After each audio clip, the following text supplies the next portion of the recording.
Msizo amanya gainze engineer Joe ntuse ku mukutu guno okubaako obubaka bw'embawa obukwata ku bya computer. Of course fenna wano ngenda kuba njogera nga nsinzira wano mu UK. Of course kati current fenna tuli mu lockdown, tuli mu office emirimu tugikolera waka. Of course abantu bangi abadde batandise okubaako bye baweereza abantu n'obuyambi gama ne help yona tujebaza abantu abadde bagikola tusasira nnyo n'abalwadde. Of course naffe mu community yaffe tulinamu abantu abalwadde n'abamu abafudde naye tubasabira bonna Mukama abawe ekimolo oba n'okulikavalinga okw'emirembe okuli quick. Kati of course abantu badde bancontactinga kwa nze ndi mu kugumbya computer. Abantu badde bancontactinga okubaako information gye bafuna okuba normally nkola bwemba office beziba open tukola emirimu egya computer support, network support, bweto desktop support, naye ate private era mba nkola emirimu egya consultancy mu bya computer. Obukugwa bwange mu bya computer ndi computer engineer. I'm qualified from the University of Westminster mu UK, here in UK. Ndi nano bukugumbya Cisco with a Cisco I'm a Cisco certified network associate, and nano bukugumu supporting Microsoft systems like a routers server with some certificates in Windows Server 2012. So we support server, Active Directory, stuff like that. And actually a program eno nja kuba ngeza kunyura abanaye basically mu Uganda. So at some extent just to bring everyone aboard, people who have got kind of limited grasp of Uganda, then I can always kind of mix in some kind of English at a limited level. Nenga, my intention really is to deliver this presentation basically in Uganda. Kwanga twagala nnyo abantu baffe abali Uganda abali mu bya abantu banagamba bakozesa computers, abaana batavuka bali mu byalo. Of course nga bwe tumanyi computer ziri ku different levels. Waliwo kosa bakozesa computer nga bamanyi nti bakozesa computer in the form of laptops, in the form of desktops, ezo ziri obvious. Naye ate olw'okuba computer zirimu all forms, different forms, abantu lumu baba tebali aware nti ddala omuntu akozesa computer. Kagambe abantu computer zimu ze batali aware of nti bazikozesa. Let me say there are some computers in the form of, the smartphones you have in your hands, and kind of CCTV cameras, that's kind of surveillance cameras. Then you have some kind of computers, ziri mu mamotoka abantu gye bavuga. There are kind of those hidden computers abantu zitali aware nti they are computers. Of course more kind of sensitizing kuno about computer nja kuba nkwata ku bintu ebyo byonna n'abantu okuba nnyonnyola computer bagikozesa batya, abantu okuba n'abalala of course batuwa bampeereza ebibuuzo banankani ku emails, amasimu, of course kind of okubaako ekyengezako ku sensitizing ku computers. So kale nja kuba nkwata ku all those kind of aspects of different kind of sensitivities or disciplines or topics in computer science. Kakati normally currently boraba computer use orokuba I've categorized computers in those kind of maybe like two kind of categories, like these kind of real computers which people are aware of and that they are computers, like as I've said, laptops and kind of desktops, and then these kind of other hidden computers, which people are not aware of that they are kind of carrying computers in their hands. So kati kale nja kuba purpose mu ku lwaki nja kuba ndikolinga kind of videos and they uploading ku our YouTube channel, which is Computer Power. So nja kubanga nza uploading okwo under my kind of name Eng Joe Lugemwa o Enfeffessi. Generally mu Uganda olwokuba computer si kintu oba si tool gye tuba tukozesa mu lulimi lwaffe kale tewali linnya tuufu lyabadde oba ku approving bwa kuba nti liyitibwa computer. Nenga from I think nga Katikkiro wa Buganda Charles Peter Mayiga bwe mpuliriza speech ze babayogera computer atera kugirifalinga ko nga yagadde okukyogera mu Luganda pure yagiyita Enfeffessi. Kati kale nange nja kuba nkola ki I kind of be trying to adopt that kind of description or name for the computer nga njiri falinga ko to as Enfeffessi. Kakati of course computer nga nti eziri mu bice bibiri ezinezimanyiddwa nti computer na ziri eziri hidden obo mtu zakoza atamanyi nti yakosa computer yenyini kuba computer what they've done olwokuba technology bwagenda akula computer zifuse ntini nnyo to the extent nti omuntu akwata katugambe nga kusaisawa okitegeera gyasiba ku mukono nga ise holo computer then sobolo kuscanninga netereka ebifaananyi then sobolo jogera ko banetereka kind of voices ebintu bwe bityo just on a watch kugamba computer zidi genze that small into omuntu yerabira okurealizing that someone is doing with a full-fledged computer I mean to the size of like a laptop or a desktop. But just because being like in the form of a watch, someone is confused. But mu history ya computer, actually, computer zitandikanga a single computer yalinga ugamba it used to occupy a full room. Okitegeera nti gaba babera nenankani ka company yonna lemisi bayinza okubanga abaki oba aba revenue Uganda oba bayinza okubanga aba post office some of those big companies Uganda Post and Telecommunications nga bayina computer in the whole company okitegeera nga era eriko ne room kyovula actually abantu bali falinga nti computer room okitegeera so ekintu ekiva mu background eyo nti by mu history ya computer yorabanga desktop kati yokozesa oba laptop that small gadget ngabo giraba now it was not like that before so it used to be just that small gadget you could take up a whole room joinzo gamba a huge room actually which you would see like boba was in dimension ekisenge gamba kiwandi badoga nti futi 10 oba ku musanvu ekitegeera oba futi 10 ku 10 it used to be that huge and that's just a single computer. Now with technology we're developing and then all those chips never shrinking that's why actually they came up with those kind of technology never tower kind of computer.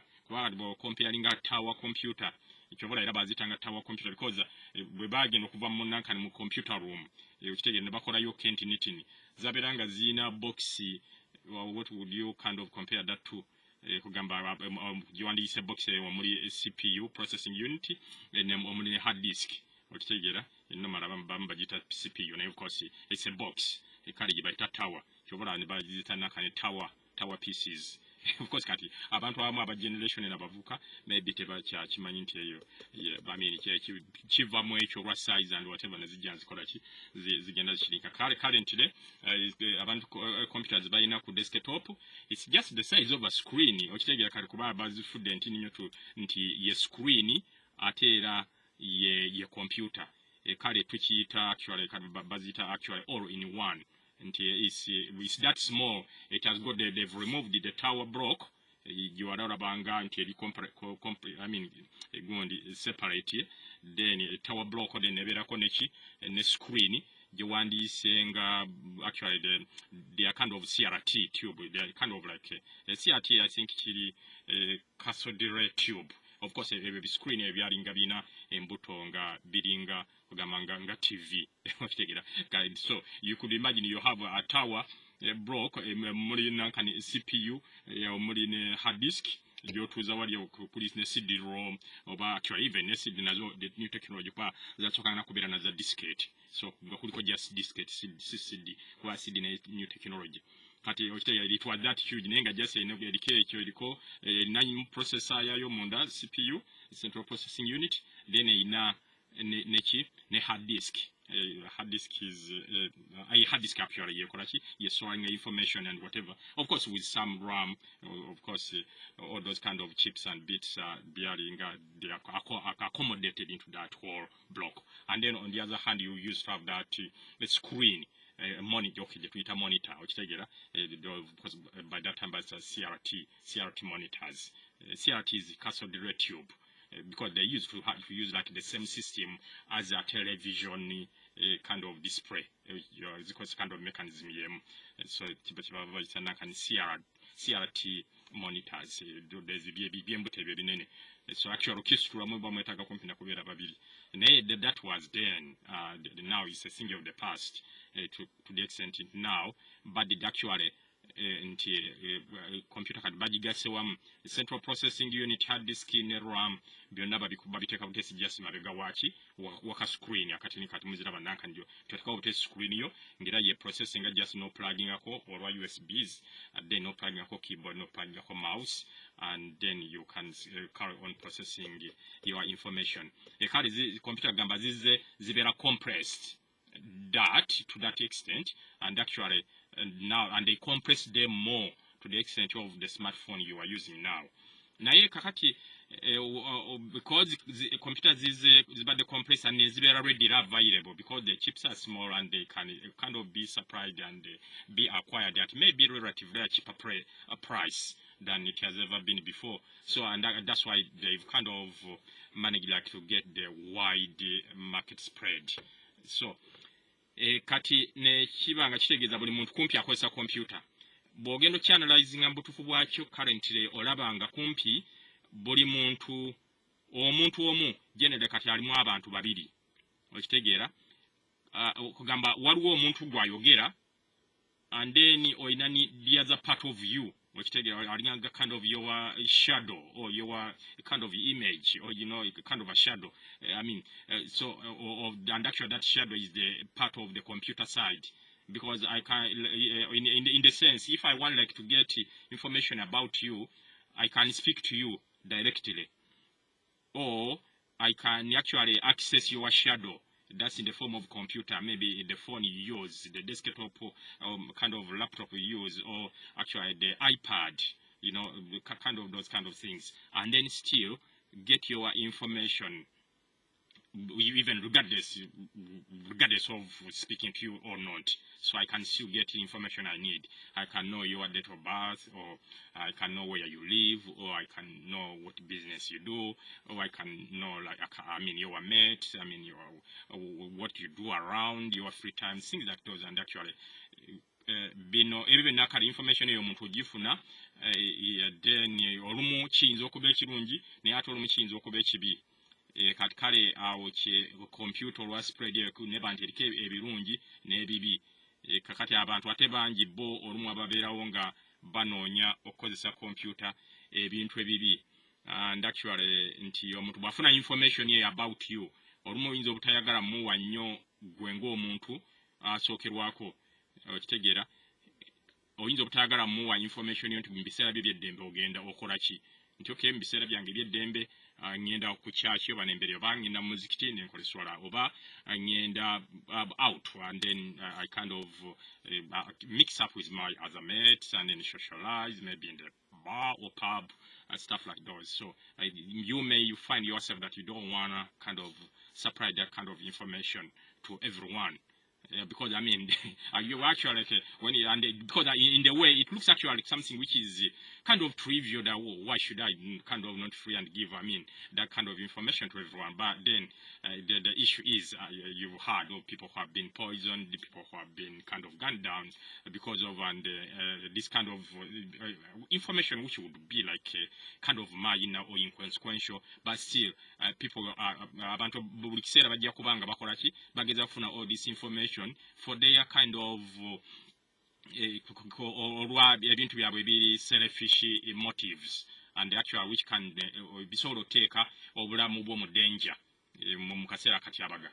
So kale kyobula nti olw'okuba nti kati omuntu mu kiseera kino alimu abantu babiri alimu omuntu ono gosobola okwogera naye n'akuwa information naye alimu n'omuntu oli owa side yaki eya computer nti omuntu bw'afuna iPad yo gy'okozesa n'abanga asobodde okukola kyo gilogingako then kiba kitegeeza asobola okukola okutwala information yonna and some of it you can actually suffer like a financial kind of loss, or it can even affect your life, or it can kind of sabotage your business, things like those.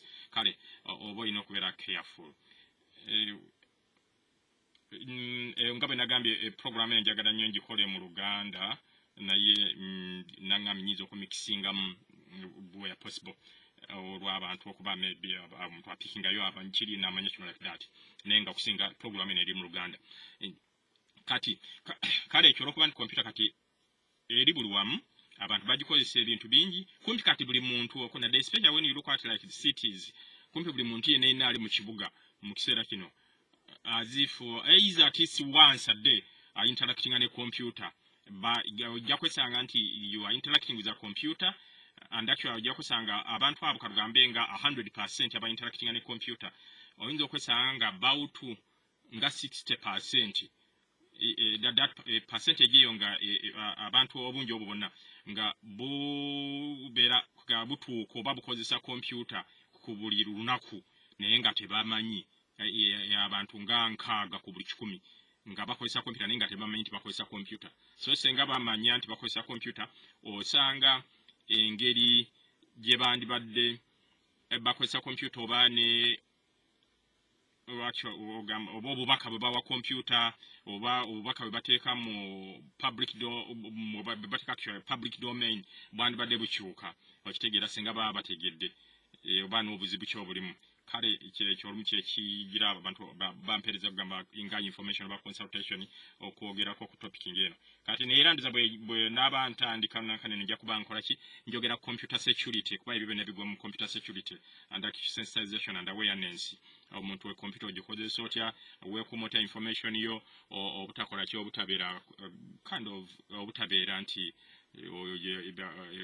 egenda mu mikono emikyamu what you would say like being compromised and then weekumota okuba nti even ne computer yo yennyini kuba is a valuable kit which you have. I mean, a phone is a valuable kit, and that is because you have all this information. You tell the security kusimu nga senga omuntu ajja na damaging a computer yo ujorabanga smartphone, it can kind of change your life negatively. Kuba kuliko information yo mugasenyo kuliko ebintu contacts is very very crucial zotayagala kuruzinga things like the kugamba kugamba much as the simu yo bogiguza ba smartphone ogiguza emitwalo nga 6 oba 8 oba akakadde kamu naye ate as you continue using it as if in a way with the value of data gyoteekako ate value yayo yeyongera noisa nti senga omuntu alaba atuna value yesimu yo eyakakadde akamu nga actually bogendo gituna bot gwe value yo yinamu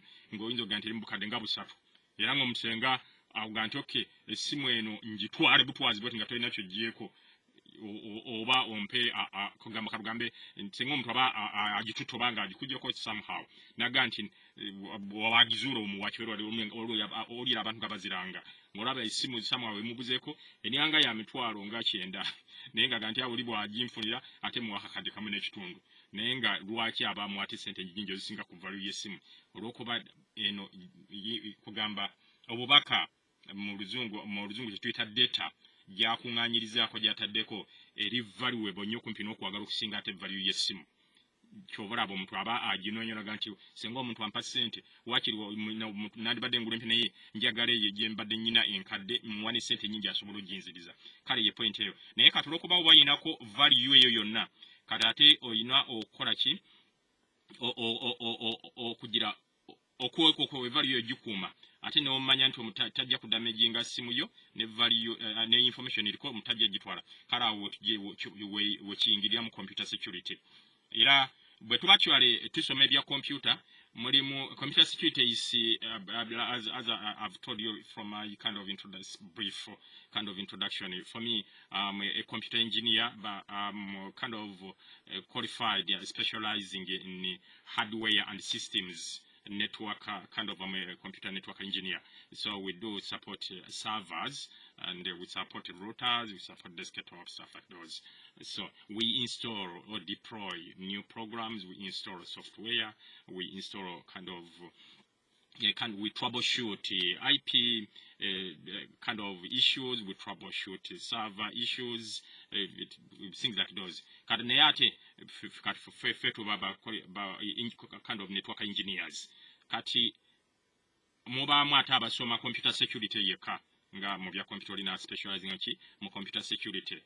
Then mbaamu abasoma ba media, abakola graphics, things like those, kind of kunganya data, ba supporting kind of websites, company website or business websites, things like those. So abaamu kind of computer media. So kati kale much as siri mukugo nnyo, and of course I have the awareness. And being that to some extent, all these kind of fields of computers or discipline, they at some extent they do interlink. So that's why I'll be kind of hitting a little bit concerning a few items concerning the computer security, because I tend to get lots of people consulting me about computer security and how to ensure the computer doesn't crash, how to ensure someone doesn't lose one's information, and how to ensure that the computer is running perfectly well, things that those kind of bits.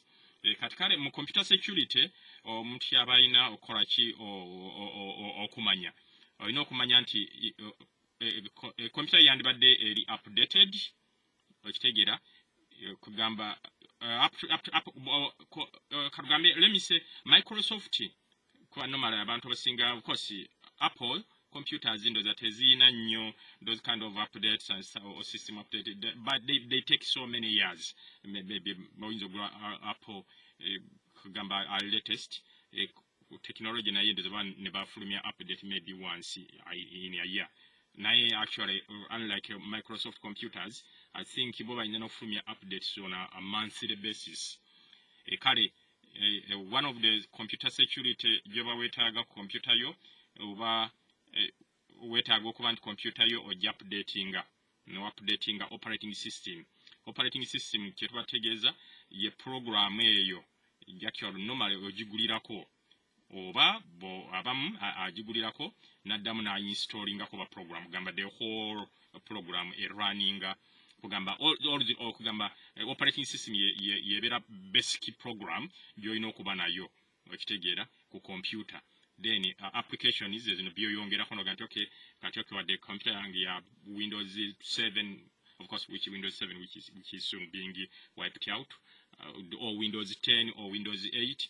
Then no applications zinozogata nga Microsoft Office, Adobe applications, or then in kind of Internet Explorer applications, stuff like those, or kind of Mozilla Firefox. Kati zezo better applications, or in kind of video editing applications or music kind of encoding applications. Zongeza kunga ne ozongereza ku underlying program your operating system. Kakati olokuba nti operating system updating with in the case of Microsoft or connecting or you have to need kuba in internet access. Once you connect the computer to internet access, then you can actually go to kind of systems, Microsoft update, and then it downloads. Or sometimes you can search and configure in the settings so that once you connect to the internet, then the computer automatically downloads all current updates.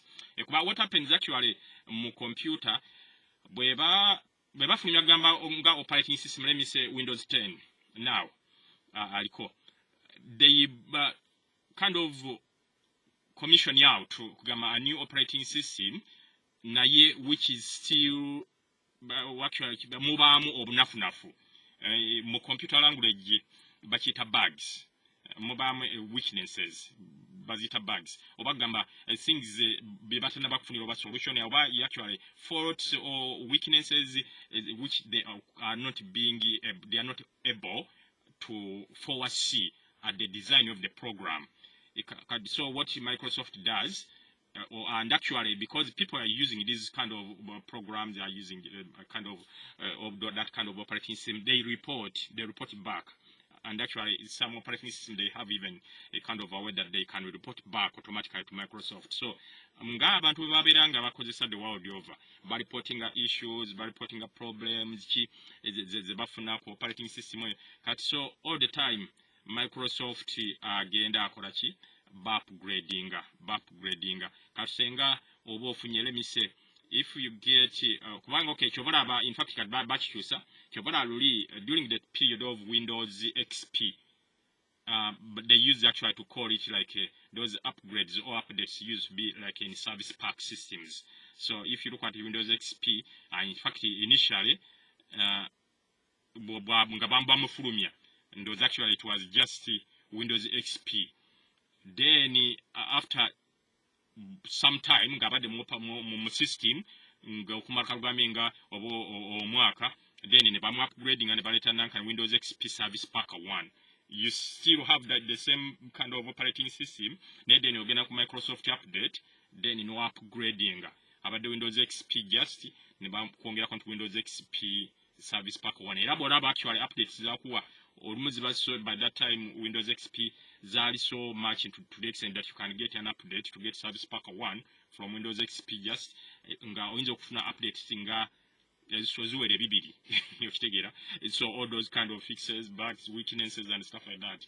So and actually updating any other kind of programs, let me say a kind of antiviruses, actually Microsoft Windows Defender, stuff like those. So gena big game updates, then actually drivers and unique computer, things like that. So then after that Windows XP Service Pack 1, or then you've upgraded now from Windows XP Service Pack 1. Of course, kat Windows XP in Mpanga example, Windows XP generally, ali scrapped, ali written off.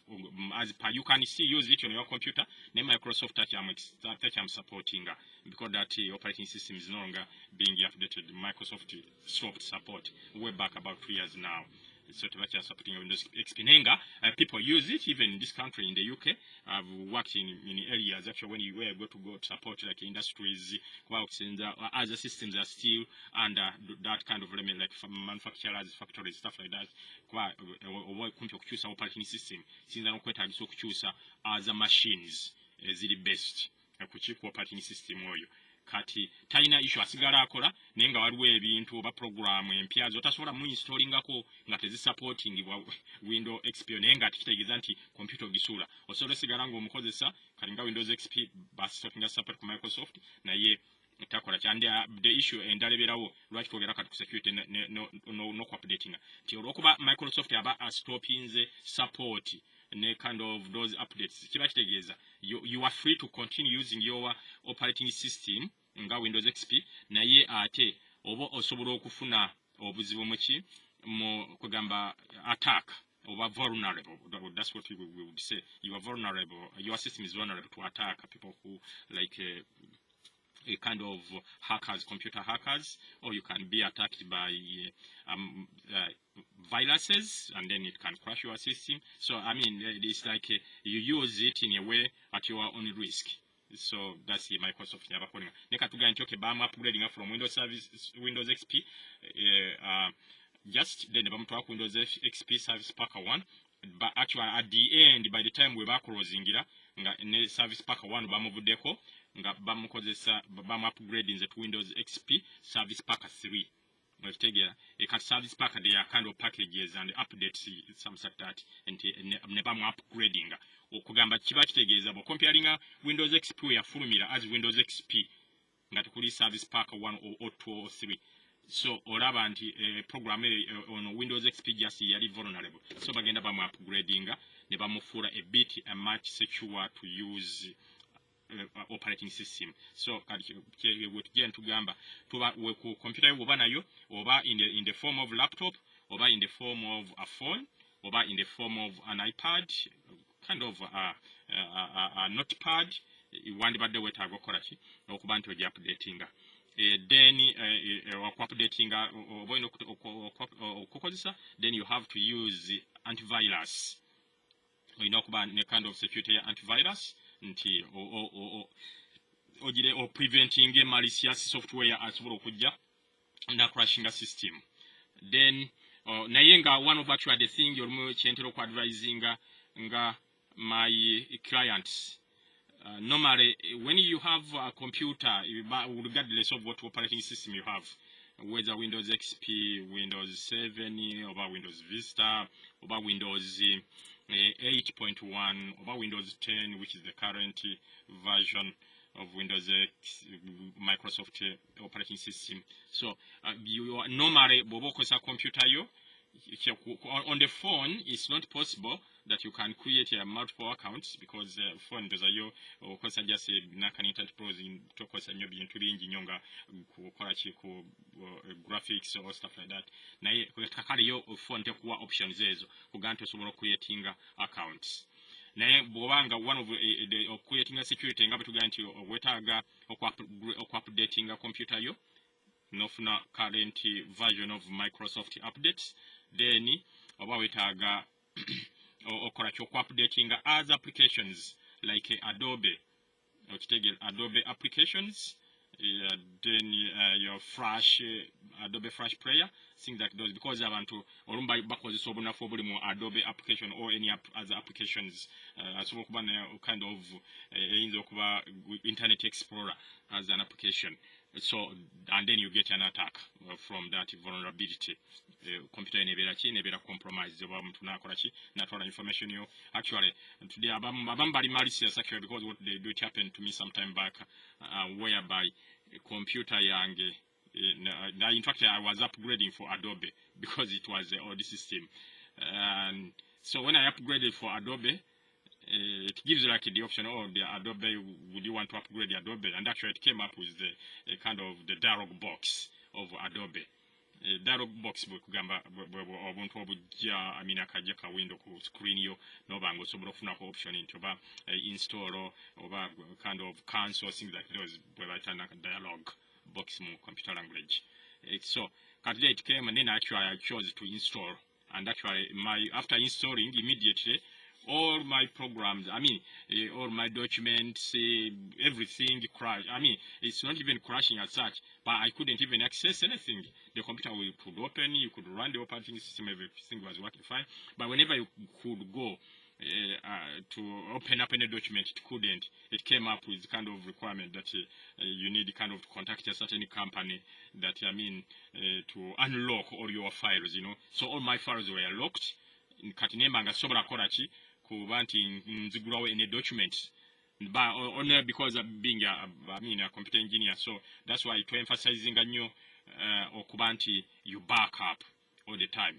You have your computer on you have your data on the computer, but then still you do what? You back up the data onto and remove actually media. It's advisable, because what some people do, they back up maybe on the real computer. But sometimes actually some computers are partitioned, like you have like a single hard disk is partitioned into partition 1 and the partition 2. But normally the proper way of backing up your files and documents, but it's advisable that you back up on a removable media, like an external hard drive, or it can be an external, a USB drive, or kind of a CD drive. That's why you need to back up. So I was lucky on that kind of incidents that I had backed up on my files. So I didn't mind what I did. I just kind of rebuilt. In fact, because I wasn't even sure that even if I delete all these kind of files, it will stop the issues. So what I did, I had to rebuild, reformat the hard disk, and reinstall the whole operating system afresh, and as if you are now getting like a new PC. So that's what I did, and then I got like my external drive, and plugged in, and kind of got all my files back. But actually, what was this kind of virus was asking? It locked all my files, and actually, whenever you could click on, it could give you like a kind of a link where you could you wanted like to connect or log in, that you get like a kind of an encryption key. That but encryption is a way of like a kind of locking or hiding data that it cannot be seen or it cannot be accessed. So what happened on that occasion, it was that my data was encrypted and locked, that I could not access it. So by what I did, yeah, I just kind of, sorry, I was having something interrupting me because I'm kind of presenting this from the car. So I just kind of rebuilt the whole system, reformatted the hard disk, and then reinstalled a new operating system on it, and just got my external backup, and then recovered all my files and data. But this, I mean, the kind of virus yali cause bakola virus bobano nti eringanga actually muchita chi tuchita a kind of ransom nga bacoding a hostage nga babanga bakuambye bawamba data yo kandi bagamba bawe sente basobolo jita kaliri website yali indirectinga ku a kind of link yali into another website nti osasula yo sente ne bakuwa kind of nga password jono typing then no sobola ku accessing a file zo which ninaga no sijja chikola kuba obo promoting na china na buli yake na bobbi yes gwali munene okuddamu okola kyo kuzimba computer fresh ninaga no even to stop that I will not kind of facilitate that kind of hacking and cyber crime in a way. So kati mu computer, so ngo otadeko ku updatinga chekitule section ngo otadeko ku updatinga or operating system, then application is updating like Adobe, Flash, or kind of Internet Explorer, or those applications need to be updated. And so you need most one of the things to get like proper another kind of door like to avoid the situation which I experienced on that day. Kati or you know kuzimba computer yo kwa computer boboji kola kugamba ina options computer nti computer ebereyemu naye oyinza okukola wenti computer neyemu ngenda kulo it can be a laptop. Let me say we are talking about a laptop in this case. Actually pads this kind of notepad, I mean iPads, kind of, but not these all these other portable kits. But zina option, or your notepad, zina option, or kubanti osobolo okozesa or creating an account more than one. But account, chetwita account gamba ye kuba computer olaba ebisebisinga okujja ka omuntu ambazikozesa normal nti bo switching on computer yo eddako nga tukusabye kuteeka mu password ne buli lwolabanga computer giswitchinze on ne kusaba kuteeka mu password ologinge okizibwa okugitandika oba okuloginga on ekyo kibayita account nti kugamba olina erinnya lyokola ki lyologingirako mu computer eyo kyetuyita account. Kati so kyokola olumu okwewala kind of problems ezisobola okujja oba attacks biki oyina okucreatinga kati account yobo bogizimba computer kagambo bampya oba bogivuze kuva mu duka ebeerako account yemu in most cases in all cases ebeerako account yemu kati naye nga account eyo yemu gyokola kikagambe normally tero kubanga admin of course katika sengo computer bogiguze mu duka obanga bagikuwadde ku mulimu okitegeera bayinza kuganti okay gwe kawanga then baganti okay ka account yo nebira nti kawanga kati so nga baganti okay teka password not kam password nti oba lukwago so kati kiye kibayita account naye account yo normally gibakwa bobaga ku computer bayiyo etera kubagita administrators account kati kuga account kibayita account administrators account eba eyina kugamba obusobozi bwonna omuntu okukola buli kyayagadde ku computer osobola okujjako software ku administrators account kwa bakita actually mu computer language bakita privileges nti mu Luganda tukiteeke tutya mu Luganda kalugambe nti bakita kugamba oyinkizo nti ekuwe enkizo nti kugamba oba oyina enkizo esobola okujjako software oba oyina enkizo esobola okola ki okugaana omuntu omulala okuloginga ku computer eyo oba oyina enkizo okukyusa password oba oyina enkizo kind of okuteekako software eyo omupya oba oyina enkizo okola ki gamba nti okugiteeka ku network oba karugambe nti oba oyagala printers ngezo okitegeera oba oyina enkizo okusendinga information oba okusharinga documents eziri computer kibayita privileges kati nezo privileges oba ozifuna ku account eyina administration rights bakita enkizo ey'omuntu kugamba administrator yabanga omuntu yabanga governor oba oyina enkizo ey'okuba nga governor wa computer eyo okitegeera so kati kyobola nti oba osobola okuinstolinga ebintu ebyo byonna kati so naye nga kati gwe kyokola olumu okwewala okola ki computer yo okubeera nti ebeera attacked bw'ogifuna computer bw'otyo kiri advisable naffera mu bulamu obwa bulijjo kiri advisable nti computer creatinga gwa account endala okitegeera gye bayita a kind of user account kati bwebanga eri user account yo user account ebeera ki ebeera limited ku biki omuntu byasobola okukola olwokuba user account gamba normally mu language bagita ki limited user account oli abeera administrator with higher privileges so limited user account abeera ayina kugamba enkizo ntono tugambe yaba ayinza okuba nti ayina rights kugamba by'omukkiriza byokka nti ayina okuopeninga bwopenings documents era eziri kuki eziri ku oba programs eziri muki mu computer naye tasobola kuteekako software mpya tasobola kujjako software mpya tasobola kukyusa computer giwalinnya ddala okitegeera ne tasobola kuteekako kugamba account gyalogingiddeko tasobola kuteekako gifuula linnya ddala kuba kati naye ng'ekyo kiba kitegeeza olweza accounts ogamba computer emu katwashuminge katwale ekyokulabirako senga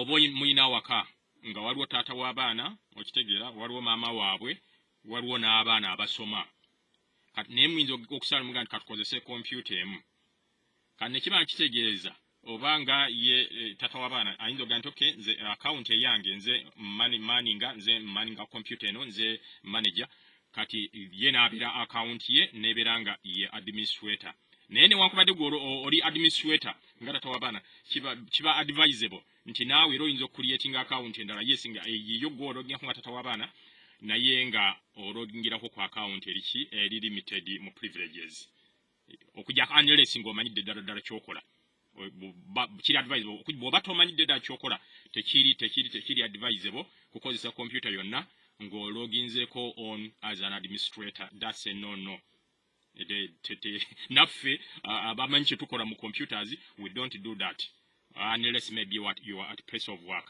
kuba at place of work ebintu ebimu osobola obikola of course ne program accessing ng'olina administration rights era nankani offices zemulaba oba amayumba gemulaba I mean kind of business zemulaba abantu baba ne limited access ku bintu ebimu naye ekyo tujja tukolandaganya kati nekyembalenga nti so computer emu eyinza okubaako accounts nga 7 oba 10 tekuliiko nnyo limit as such so nkalugambe nze bwenzija nsobola okulogingako ng'onu nendoginga ku account nga nze John okitegeera oba nga gwe nyini administrator kati ne maama w'abaana naye ayinza okujja naloginga ku computer nga mami okitegeera n'abaana bayinza okujja nabaloginga ono nga Jane oba n'omulenzi naye n'abeera n'account eyiye naye naloginga ono nga Michael okitegeera bwe kityo oba omulala nalogingako ono nga Medi okusinzira gwe bw'oba okyagadde okikola kati so computer muyinza okubaako ne accounts ezo neera bw'oba akyola bw'ogitandika computer ng'eriko accounts teddako bweti kati bweddako kuno kuli ku screen gyeko okulogingako elistinga awo kunankani ku left awali nga ku start wogena unokinga ku start elistinga account zonna eziriko kati gwe n'olundako nga nti okenze ndogingako nga John nga tata w'abaana then mami n'alogingako naye nga mami nga ya account name ye then n'abaana balogingako banga Jane then omulala n'alogingako nga Medi n'omulala n'alogingako nga Michael ezo zonna account zibaako naye kati kiba kitegeeza nti kale olw'okuba bano baana tebamanyi olumu kye bakola ate mwena mukozesa computer emu kale the kids oba even kisinziro bane mami bandi badde betaaga okuba nti account zaabwe zibeera limited user rights oba privileges. Enkizo zandibadde zinagamba enkizo yazo nga enafuyiziddwa nga ya munguuba nti ye ajja atypinze ebintu bye n'abisavinga oba ateeka mu butesi USB ye n'akola ki n'asavingako ebintu bye naye tateekamu USB yonna n'ateekako program empya ku computer kubanga ekyo olw'okuba nti account ye ogifude ya munguuba kiba kitegeeza waliwo ebintu byatasobola kukola kikola kati kale eyo nayo part of security ya computer. So nga betugambye nti olina okuba computer oja upgradinga neba ngeri up to date with Microsoft kind of let me say updates kugamba okuba nti baga zino ezalimu weaknesses ti omuntu ayinza okukozesa oba Internet Explorer najja nakola kina accessinga computer yo oba Windows Defender oyo munafu tawa security mala ku blocking nga kagambe malware and kind of spyware kind of software then baba upgrading ze kyatukozesa kyatugenti then wetaaga updates then tugamba wetaaga kukola kyo okwa upgradinga gondi applications karugambe nga Windows Defender oba oyinza oku upgradinga Adobe Flash Player oba Adobe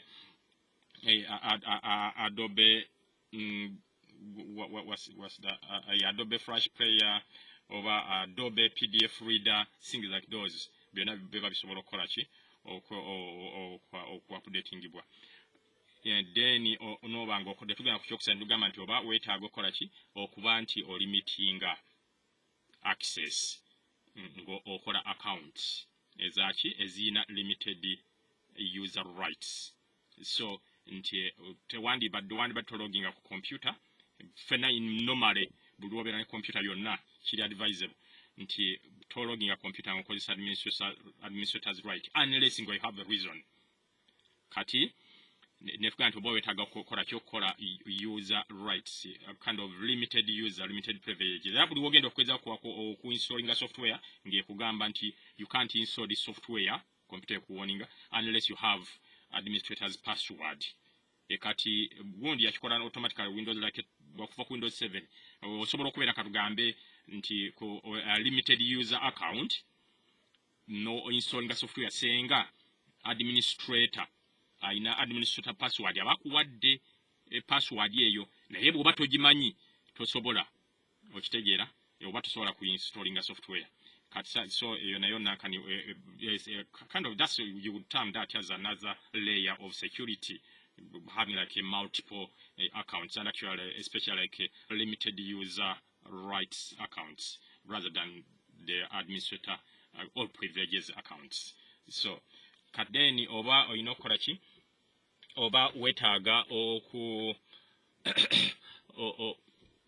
ekiddako ekirala one of nga security measure ojja kuba wetaaga like okubeera ng'ofaayo nnyo okumanya web browser kugamba ye software akutwala ku internet karugambe nti njagala kulaba oba nyendeko ku Google okitegeera kati oba kakanonye oba ebintu mu Wikipedia oba nyizo kuba nonyako ebintu oba ku Amazon kakati kugamba okunonya ebintu ku Amazon obinonya ng'oyita muki mu web browser as an application. Kakati web browser zetwogerako ayinza okuba Firefox, ayinza okuba Internet Explorer, ayinza okuba Google Chrome as a web browser, oba ayinza okuba Opera web browser, oba ayinza okuba Safari web browser. Naye lwakuba abantu abulumu batera okulowooza nti Internet Explorer babantu batera okukozesa Internet Explorer okulowoozesa abantu nti web browser. No, Internet Explorer is one of the applications of web browser. Kugamba Internet Explorer naye ali mu category yaki ya web browser nga application.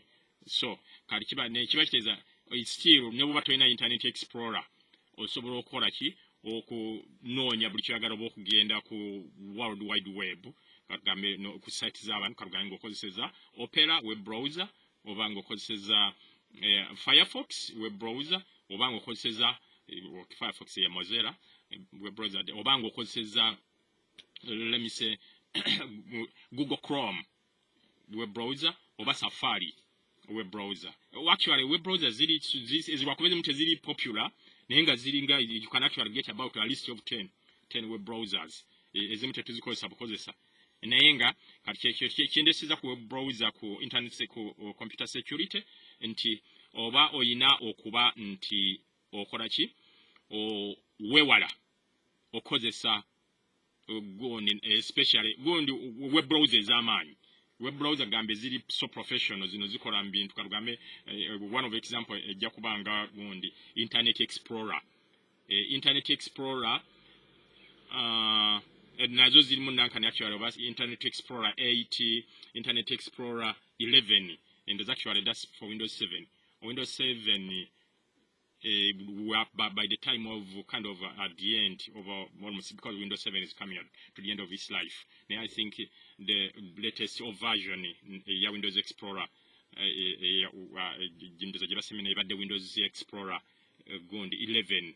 But of course with Windows 10 instead of Internet Explorer which Tegeera babadi chusa kati ne bagita ki gundi Microsoft Edge. And so Microsoft Edge is part of our browser. Nga zemba dimension at is ringa 10.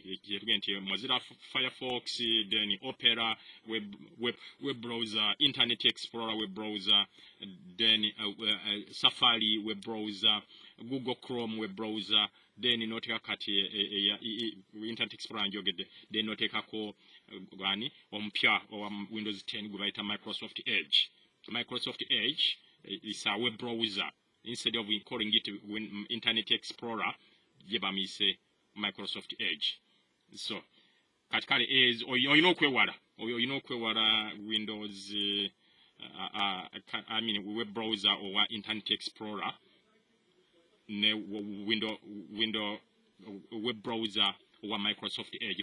What they are brilliant. They are one of the best Internet Explorers you could ever find.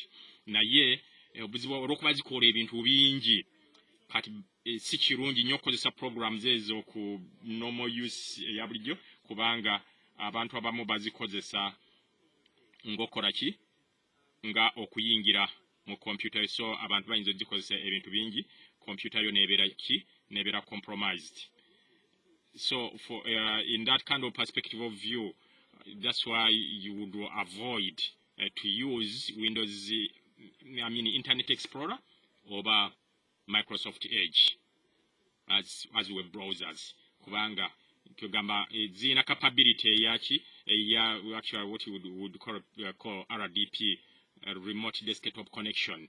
So because actually through Internet Explorer you can access someone with a printer, let me see, over area South Africa, as long as in internet kind of connection with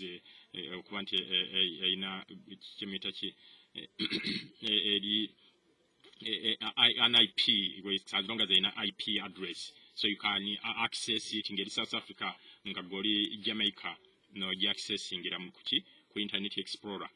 So with that kind of web browser those kind of it's a high spec kind of web browser ekola ebintu bingi kati okwewala vulnerability oba kind of malicious attacks or kind of hackers so bakozesa nnyo ba hackers Internet Explorer. So that's why in most cases people tend to use abantu bagala nnyo kozesa maybe nga Google Chrome oba Firefox. Limited, it's just for Windows or kind of internet browsing, web Microsoft Edge or Internet Explorer. Zikola ebintu bingi n'okusinga ebyo nga okwaccessinga computers remotely. Okutegeera something y'omuntu kyotandyagadde kola. Naye ng'ate waliwo ebintu bitasobola kukola nga ebikolagana ne Microsoft kagamba olina okuba nti ogiyina kuba tosobola waliwo software tosobola kukola nga software update unless oba okwaccessinga Microsoft sites or support nga tokozeseza Internet Explorer. Some programs are not going to kind of work because they will work better when you have Internet Explorer over Windows over Microsoft Edge. Nakane sigenda kugifula mpanvu nnyo njagala ibeere shorter, so naatera okukola kyo gifundikira naye ndowooza of course tutwogedde ku ebyo ebintu nga bisatu ku computer security. Of course abantu olumbi badde basingawo okumbuuzaako ennyo actually bina ekyokuba nti olina okumakinga sure nti computer eri up to date, olina obutakozesa okumakinga sure nti account gy'okozeseza is a limited user account, then olina okumakinga sure nti tokozesa Internet Explorer nga okubrowsinga internet is better n'okozesa Firefox unless nga program gy'okozesa okubrowsinga ng'ekusabye in particular ng'ate era omanyi nekyokola n'omanya nti ekusabye okozesa Internet Explorer oba Microsoft Edge. Otherwise it's a no, you don't use Microsoft Edge or Internet Explorer mu normal browsing of the internet boba wewala okufuna nankani malicious attacks and stuff like those. So then ekirala tugambye olina okuba okumakinga sure nti computer or applications are up to date, like Adobe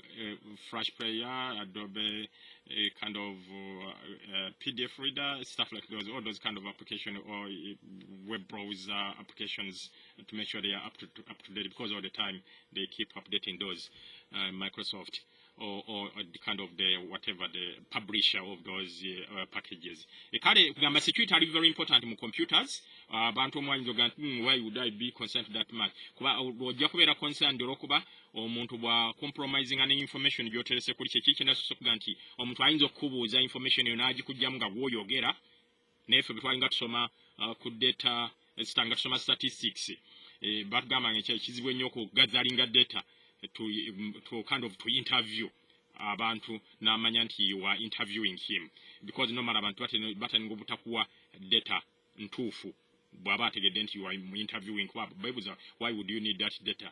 Zezimu actually ku demerits of kind of interviews as a way of gathering statistics.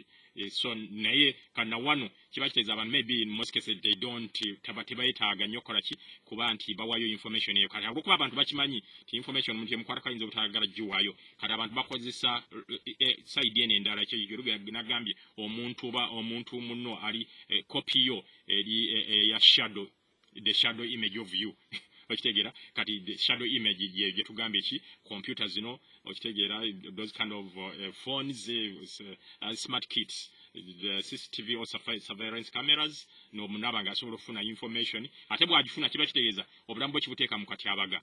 Omuntu ayinza okusabotaginga business yo kubanga ategedde ddi lw'onooleeta ebintu ebipya okuva e Nairobi oba okuva e Dubai oba okuva e Johannesburg, oba omuntu ategedde wajja onootambulira ku weekend era ddi lw'ogenda kabaga k'omukwano gwo oba akakuyingira njoba mazaalibwa kanamanya kati ekatoliyo najja n'amenya n'ayingira mu nju. Ebyo byonna WhatsApp abantu ze babeerako, so sometimes olina okukola ki okubeera careful information kijyoteekako, then in addition kukola ki kusecuringa data yo. Tujja kwogerako ku bintu nga VPN. VPN is one of the way of securing your network or computers.